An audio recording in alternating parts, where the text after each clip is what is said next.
सच्चा शरणागत भगत तो भगवान के गुणों की तरफ भी नहीं देखता और अपने गुणों की तरफ भी नहीं देखता। वह भगवान के ऊंचे ऊंचे प्रेमियों की तरफ भी नहीं देखता कि ऊंचे प्रेमी ऐसे ऐसे होते हैं, तत्व को जानने वाले जीवंत मुक्त ऐसे ऐसे होते हैं। प्राय लोग ऐसी कसौटी लगाते हैं कि ये भगवान का भजन करता है तो बीमार कैसे हो गया, भगवान का भगत हो गया तो उसको बुखार क्यों आ गया, उस पर दुख क्यों आ गया, उसका बेटा क्यों मर गया, उसका धन क्यों चला गया, उसका संसार में अपयश क्यों हो गया, उसका निरादर क्यों हो गया, आदि आदि। ऐसी ऐसी कसौटी लगाना बिल्कुल फालतू बात है, बड़े नीचे दर्जे की बात है। ऐसे लोगों को क्या समझाएं, वे सत्संग के नज़दीक ही नहीं आए, इसलिए उनको इस बात का पता ही नहीं है कि भक्ति क्या होती है, शरणागति क्या होती है। वे इन बातों को समझ ही नहीं सकते। परंतु इसका अर्थ ये भी नहीं है कि भगवान का भगत दरिद्र होता ही है, उसका संसार में अपना अपमान होता ही है, उसकी निंदा होती ही है।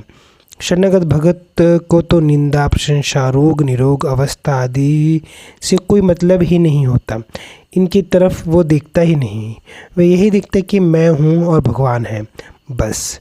अब संसार में क्या है क्या नहीं है, त्रिलोकी में क्या है क्या नहीं है, प्रभु ऐसे हैं, वे उत्पत्ति स्थिति और प्रलय करने वाले हैं, इन बातों की तरफ उसकी दृष्टि जाती ही नहीं।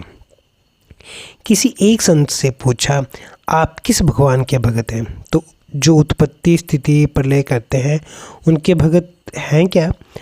तो उस संत ने उत्तर दिया, हमारे भगवान का तो उत्पत्ति स्थिति प्रलय के साथ कोई संबंध है ही नहीं। ये तो हमारे प्रभु का एक ऐश्वर्य है, ये कोई विशेष बात नहीं है। शरणागत भगत को ऐसा होना चाहिए, ऐश्वर्य आदि की तरफ उसकी दृष्टि ही नहीं होनी चाहिए। ऋषिकेश में गंगा जी के किनारे शाम को सत्संग हो रहा था, गर्मी पड़ी थी। उधर से गंगा जी की ठंडी हवा लहरा आई तो एक सज्जन ने कहा, कैसी ठंडी हवा की लहर आ रही है? पास बैठे तो सज्जन ने उनसे कहा, हवा को देखने के लिए तुम्हें समय कैसे मिल गया? ये ठंडी हवा आई, ये गर्म हवा आई, इस तरफ तुम्हारा ख्याल कैसे चला गया? भगवान के भजन में लगे हुए हो तो हवा ठंडी आए या गर्म आए, सुख आए या दुख आए, इस तरफ जब तक ख्याल है तब तक भगवान की तरफ ख्याल नहीं। कहाँ? इसी विषय से हमने एक कहानी सुनी है।